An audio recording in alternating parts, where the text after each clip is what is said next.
All right, everybody. Good morning. Good morning. Good morning. I am David Wilson, managing principal of Fund You Up. Welcome to the Business Banker Boss, episode 2. Business Banker Boss is a series where I interview our awesome business bankers, commercial bankers, and branch managers of banks to hear their story. They do a lot of hard work for the small business community. We want to get to know them and who they are, how they got into banking, what they actually do for our small businesses to keep the economy running. You can follow the Business Banker Boss series here on Fund You Up's Facebook page. You can follow Fund You Up on Instagram, Facebook, LinkedIn, and of course you can follow me on all things David Wilson, Instagram, Facebook, and LinkedIn as well. So it is my pleasure. We'll get into that. Enough about me. We will get into our special guest this morning, and that is Mr. Paul Reilly. Paul, welcome. So Thank you. Paul, yeah, awesome. Uh, we're gonna let Paul get into his story, find out what he's about, what he's doing with his banking clients. Paul, why don't we get started? And I'll ask you, how did you get your start in banking? Maybe how and why? What made you want to do it? Sure, absolutely. So David, I think we had first met in Richmond when I was already working for what was called Union Bank and Trust. It's since renamed to Atlantic Union. But I was actually in college. Originally was pre-med and didn't like blood, so that didn't work out too well. Uh, and, uh, my high school didn't offer an economics course, and just a random class I took in college wound up really enjoying economics, but had no idea what to do with an economics degree. Just knew I liked the subject, and through kind of trial and error, different internships, I actually had an internship where I grew up in Williamsburg, James City County, with Union Bank and Trust. Um, really enjoyed getting to work with clients, getting to kind of help them solve problems, help them with their needs that maybe they didn't even know about. Not everyone sits around dreaming about banking. And I found it kind of fun to just kind of chat with people. And because I was more immersed in it, even though I was just an intern in kind of a summer college role, was actually able to help some people. Um, the summer before, I had joined what was called the Williams Investment Society at my alma mater, and it was an investment group. At the time, we managed around $5 million of the school's endowment. Now I think it's like 10 or 15. Oh, wow. Um, but really enjoyed that. But knew I didn't want to spend the rest of my life in front of a Bloomberg terminal, just kind of looking at numbers and graphs. And I definitely enjoyed the human element of the internship I had, and was fortunate enough after graduating to get a job offer. Again, I'd interned with Union Bank and Trust, and Yeah. decided I wanted to move to Richmond. Richmond's a little bit, I would say, there's a number of different branches, a number of different markets. And I didn't know where I would kind of fit into banking, but just knew there was a lot of opportunities in Richmond, and had grown up again in the Hampton Roads area, Williamsburg, had been to Richmond many times. And it's a nice little hub of commerce, and first floated quite a bit in the bank at a number of different branches in Hanover, Chesterfield, downtown Richmond, and eventually kind of landed in Chesterfield, where I was working for someone I consider a great mentor, Laura Scott. She's the branch manager still down in Chesterfield off of Whole Street. And I mean, she does a great job. She's a great mentor. I credit all my lending knowledge to her. She kind of walked me through the ins and outs of how you structure consumer loans, how you put those together. She even, once I kind of mastered more of that, she was kind enough to walk me through the business aspect. and kind of taught me that role, even though it wasn't something that was really in my job description at the time. She just kind of shared with me deals she was working on and how she was helping her business customers. And in doing so, I would say prepare me very well for subsequent promotions and uh, down the storyline. Fast forward a little bit, was a manager in Richmond for a number of years, both in Henrico, Hanover County. Very much enjoyed the area. I still do. I go back once a week, but back in November of 2019, was asked to come up to what's now called our Middleburg branch in Middleburg, Virginia. And if you've ever been to Middleburg, I know we've talked a little bit about it, David. After I left Richmond, I was very sad to leave Richmond, but Middleburg is such an interesting and such a fun community. It's a very tight knit community, and I mean DC's maybe hour 15 depending on traffic down the road, but it's there's so much to do out here, both from a riding standpoint, from a hiking and biking standpoint. We have a great retail community up here, and a lot of the relationships I've built both in Richmond transferred to Middleburg. Again, I'm going down to Richmond right now, probably one day a month. I was going previously 1 week a month, in line with the master's program I'm doing through the University of Richmond. But I just continue to try and learn new things. There's so much in banking. And from when I was an intern to now, I'm still learning something new every day, whether it's in the commercial field, and one of my clients teaches me something new about their own business. I may not work in HVAC or I may not be a painter, but how they go about their business, how they structure that, how they handle their employees, how they hire, all those things are valuable for me to know. So that way, next time I have someone who comes along and wants to pick my brain, I can kind of share that. And again, it's that human element, trying to help people solve needs they know or may not know. Okay, that's awesome. So you're really tying into that adding value element of being a banker, and I think a lot of times people are not. I think they have in their minds what a banker is supposed to be. You know, help me open my checking account, help me open my savings account. Tell us more about the value you add to your clients that kind of separates you from the other bankers out there. Sure. So what you were describing, if all I do is when someone walks in, they sit down, I help them with the exact thing they talk about and they walk out, that's a valuable service. That's important. But there are other ways of going about that. I think online has taken on a lot of that responsibility of what I call transactional banking, where you come in, you go out. It really doesn't matter who helped you for the most part with those types of transactions. Again, the customer knows what they want. They know how they want it.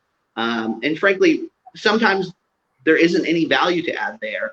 I certainly don't want to waste my clients' time. They're very busy. And if they know exactly what they want, I'm happy to help them in a timely and efficient manner. But the part of my job where, as you mentioned, adding value, where I personally enjoy it quite a bit myself, it adds value to my life. But I think customers enjoy working with me because of that, what I call relationship banking.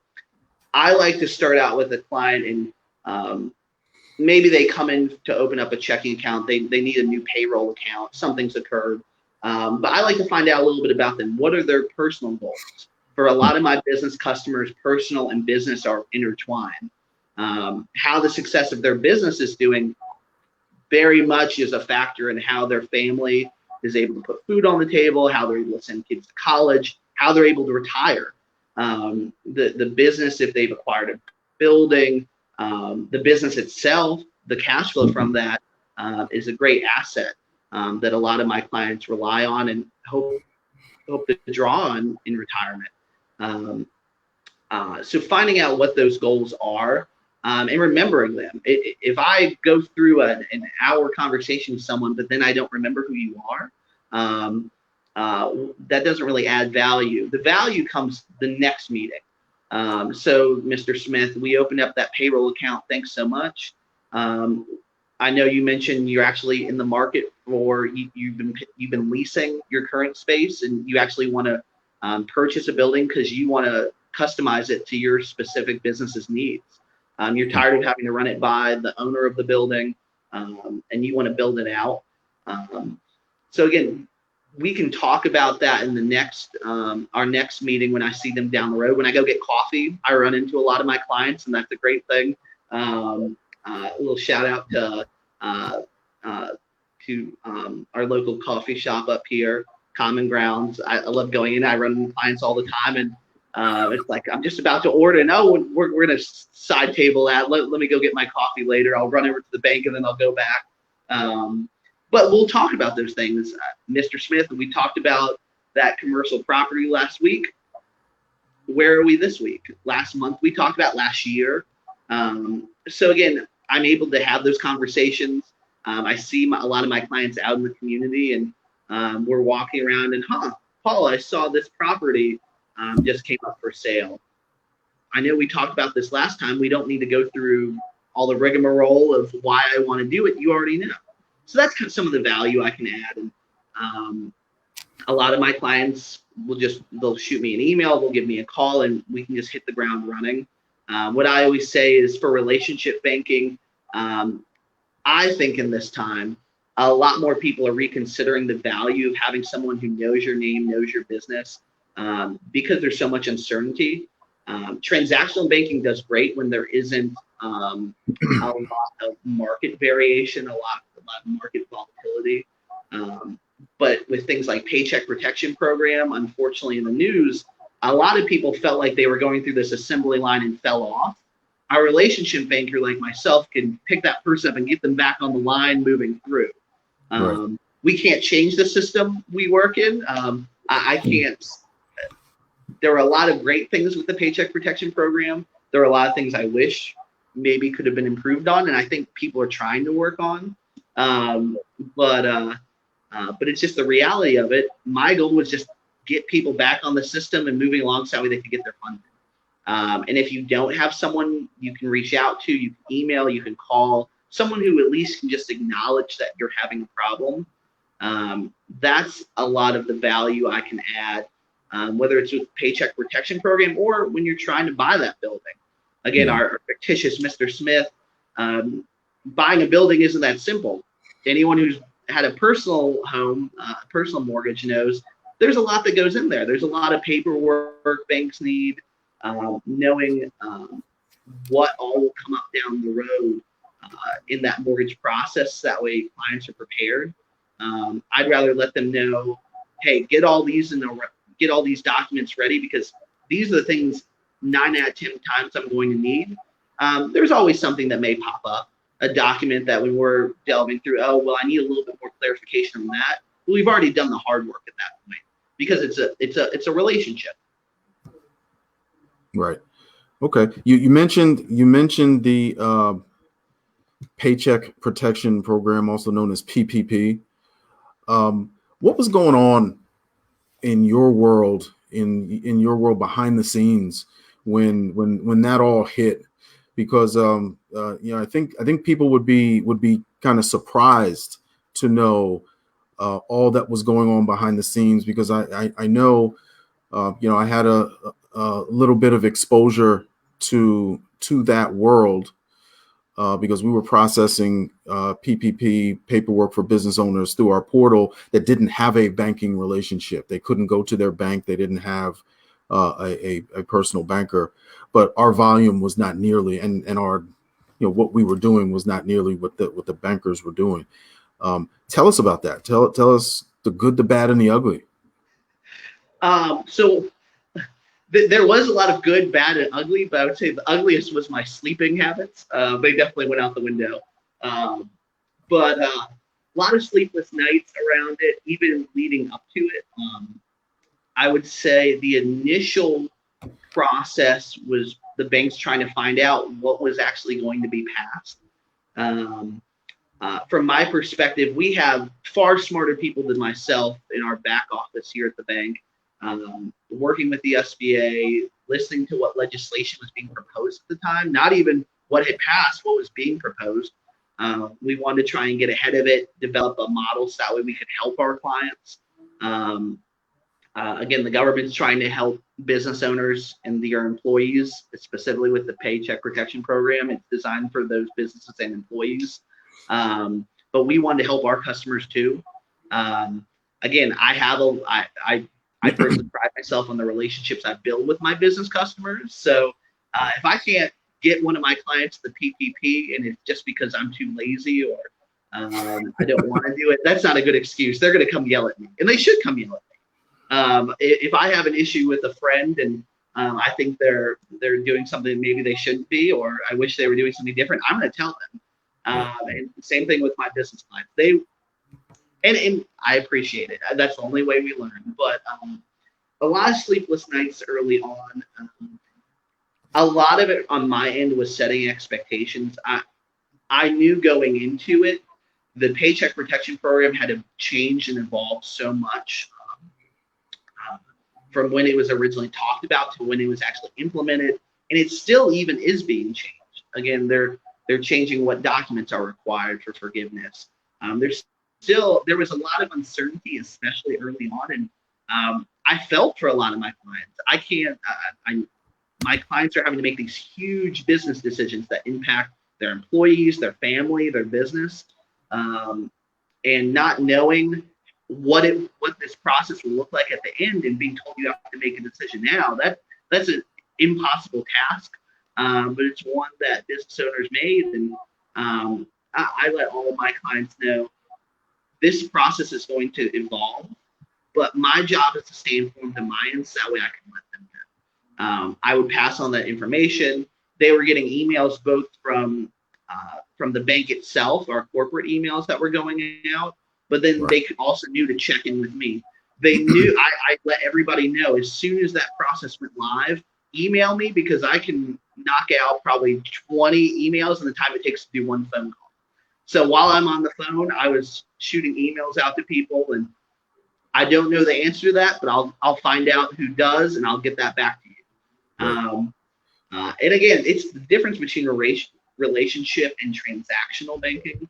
Transactional banking, maybe you're going online, you're calling a call center, and that's a perfectly valid way of going about it. We offer call centers, obviously, we have that, and not everyone may think they need a relationship banker, but I personally think it is worth every business owner, even students just starting out with bank accounts, children starting out with bank accounts. That's why banks get involved early on in financial literacy in schools, is because we want to build that relationship. So that way, when a crisis occurs, when an emergency occurs, or when something great happens, you win the lottery. Please, it's one of those things. It doesn't always have to be bad, but when you have this great and immense life event, positive or negative, check in with your banker. In a lot of ways, it's almost like my father's a doctor, and it's a lot of the same types of things. Doctors and bankers and lawyers are around at the great points in life and some of the sadder points of life. And Paycheck Protection Program was a scary part of life, but it's one that I was able to help my clients through. And it's all about navigating. So by staying in contact with myself, I would hope the majority of my business owners would say I was able to help navigate them to where we are today. And forgiveness is about to start. So we're still going through it. Yeah, that's right. You mentioned the when you should start building that relationship with a bank and with a banker. For our business owners out there who think, well, look, my business, it's just me. It's kind of a hobby now, or I just make a little bit of money. What would you say to them in terms of why it's still important to have that relationship? Absolutely. So I'm gonna tackle this question two different fronts. One is, in your scenario, the sole entrepreneur who maybe it's a hobby, they have their 9-to-5 job, but they're just doing this on the side, maybe some passive income, who knows. It's still valuable to have a relationship banker, because again, that relationship banker, and I've alluded to this, is going to know about what your goals are. maybe it is just a hobby, and maybe you don't need all the bells and whistles that most bankers push on people, like ACH. Maybe you don't want a business credit card, those sorts of things. You don't have a use for it right now. Um, but a good relationship banker, in my opinion, um, should know you're at this stage. You're telling me your goal is to get to that next stage of you're going to quit your 9 to 5 job in 2 years when you retire. You're going to put yourself, your family, and a lot of your community invested into that new business, and it will be your 9 to 5 eventually. A good relationship banker should be able to help you get from point A to point B. They're going to have suggestions. I don't have an exact roadmap, but I can help along the way. Um, how to get a DBA, a fictitious name, what are the benefits, or who should I go to find out what the benefits of an LLC is, something I get all the time.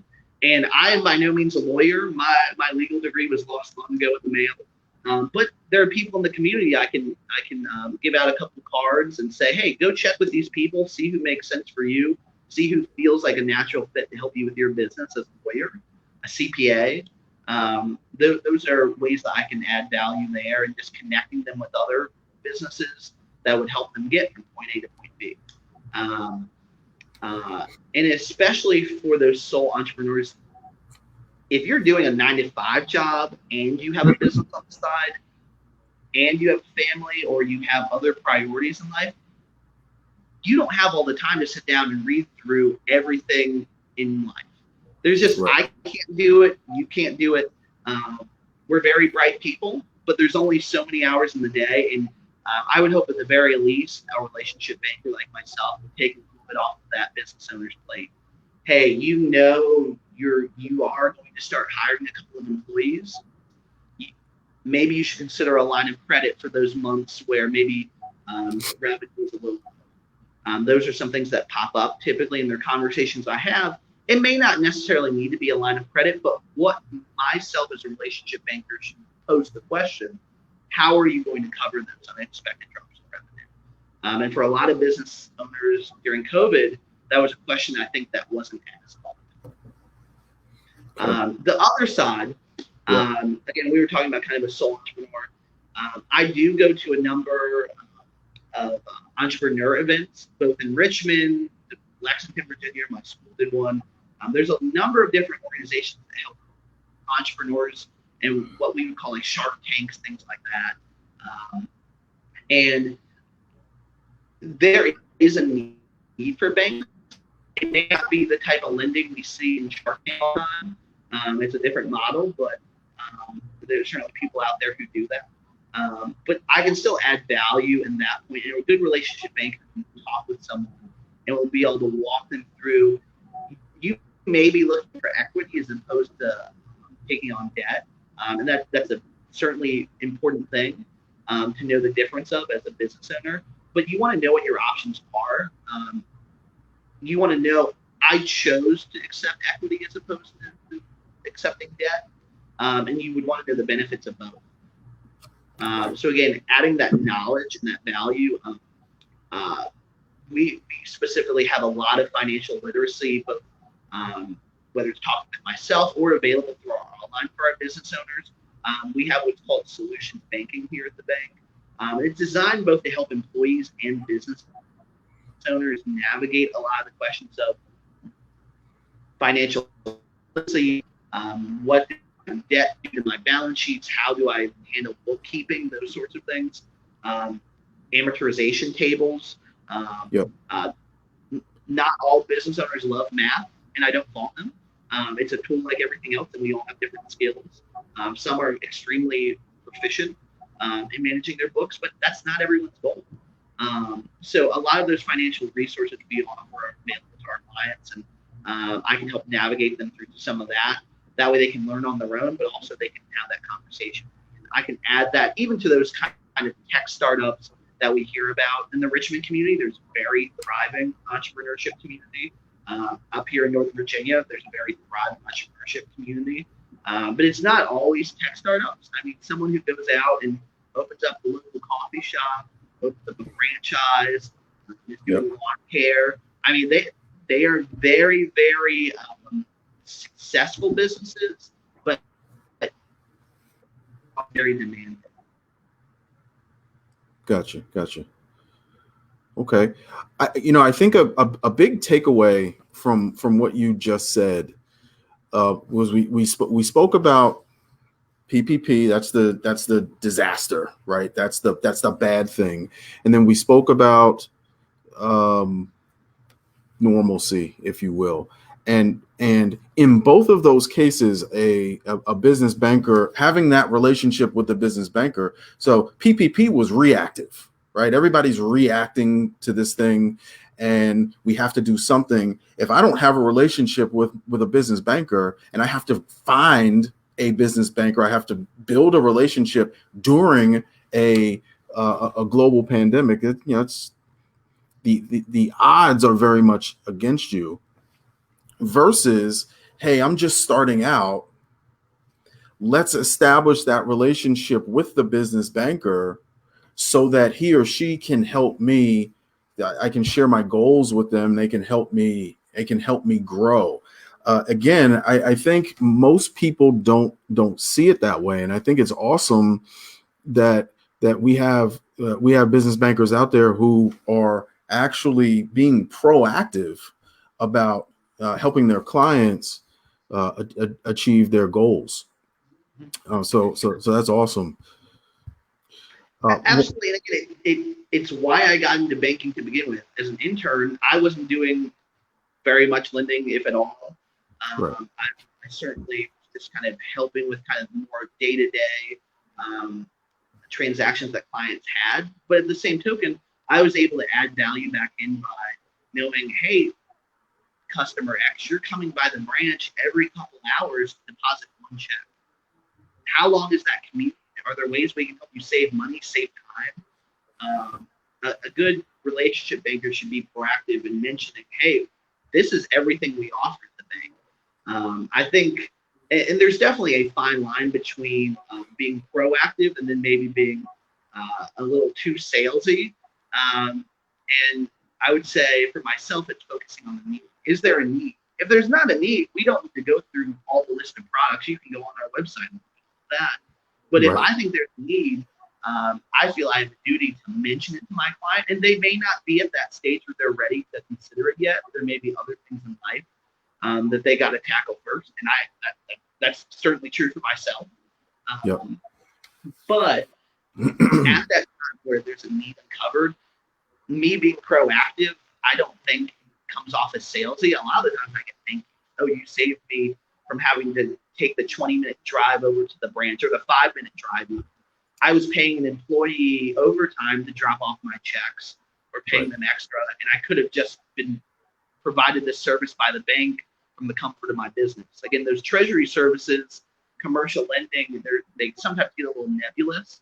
So if we boil it down to what is your need as a business owner, and myself, relationship banker, takes it from there, this matches your need. That's what my customer. But isn't that though the real difference between that transactional banker and the partner, the business partner? Because I'm sure, and maybe you can speak on this. It gets to a point where there's so much trust there that the customer is not. There's never a thought about an upsell. There's never a thought about a product push. It's always, if Paul is calling me, he has something to say, and I should listen because he has my best interests in mind, right? Absolutely. And again, it's that very fine line, and I think it's very, very clear cut when it's an actual relationship, frankly. I've never had a person I consider to have a banking relationship with upset that I checked in on them. They know I'm taking time out of my busy day to make sure that service we set them up with 2 months ago is working. And frankly, a lot of the times it turns into, oh, I'm glad it's working. How's the family? We get off topic. Anyone who's ever talked to me knows I can certainly talk. I follow the squirrel around where it goes, but the same token, where there's need, um, I have never had a client upset that I checked in to make sure their service I was providing was working well. I've never had a client who I had that relationship with upset that I called. Again, Yeah. if I'm able to be proactive and save them time on the back end, I'm able to say, hey, Mr. Smith, I was just reaching out. We have this promotion going on. You had mentioned it 5 years ago that you've been doing X, Y, and Z. We have this promotion going on. I just wanted to mention it to you. Even if I just shoot an email, again, I'll do that from time to time to my clients just to let them know what's going on at the bank and when a change occurs. But I never want the reason to be that someone lost out on money or couldn't take advantage of a lending promotion just because I felt nervous about reaching out. If I leave a voicemail, shoot an email, I mean, we all get those telemarketers. It's a very different type of call. Right. And if anything, they may not need it. They'll just shoot me a text. Thanks, Paul. I'm good right now. Appreciate it. Yeah. But the same token, it's a great time to catch up. I may be talking, as I mentioned, about we have a checking account promotion going on right now for direct deposit. We're giving away money at the bank. I may be reaching out about that, but during that conversation, Mr. Smith may talk about how he's looking to buy a new truck. And we're going to talk through that. What does that process look like? Can he get dealership financing? Is that the best option? 0% is pretty hard to beat. So, but that's still a conversation I can help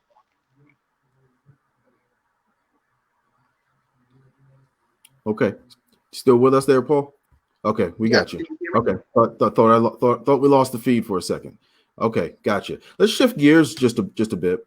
I am interested in hearing about an awesome business success story. So can you share a time, you pick it, a story that kind of resonates with you?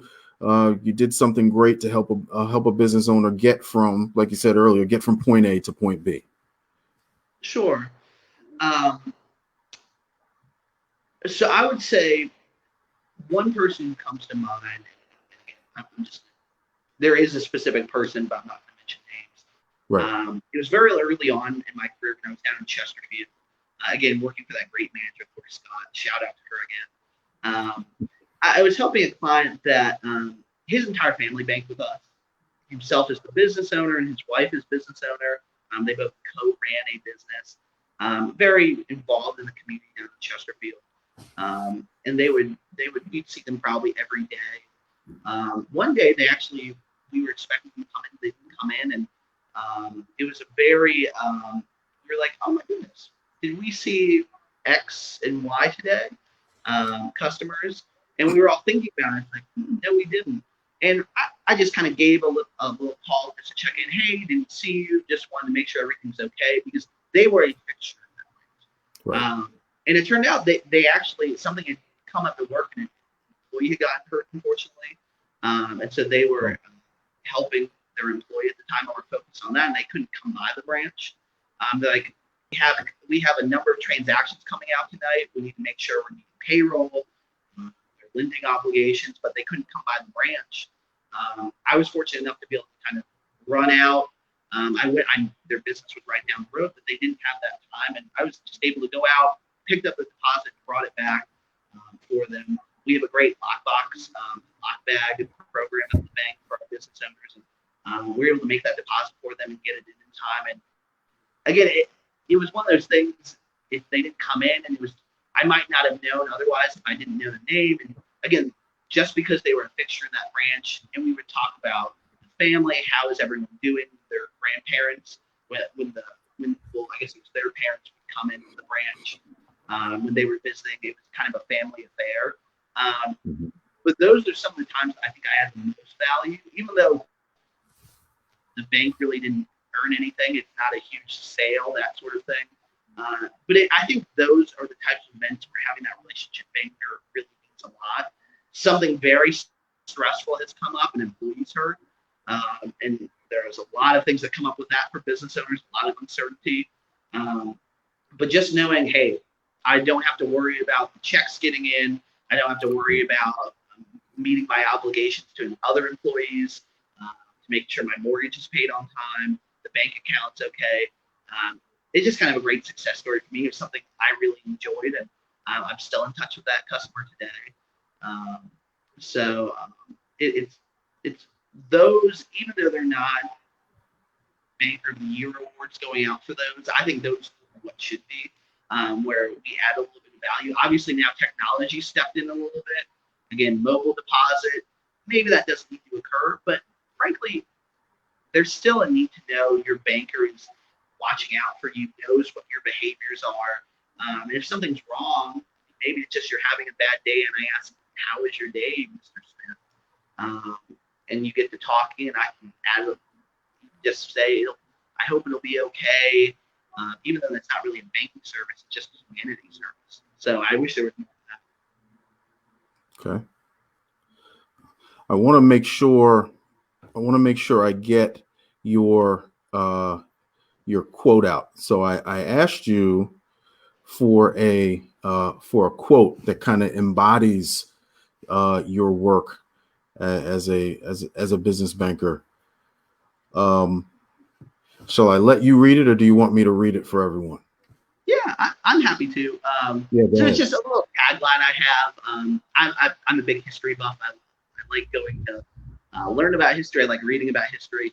But it's one that I've read a couple of books on this president, and it's the quote is, "Far and away the best prize that life offers is a chance to work hard at work worth doing."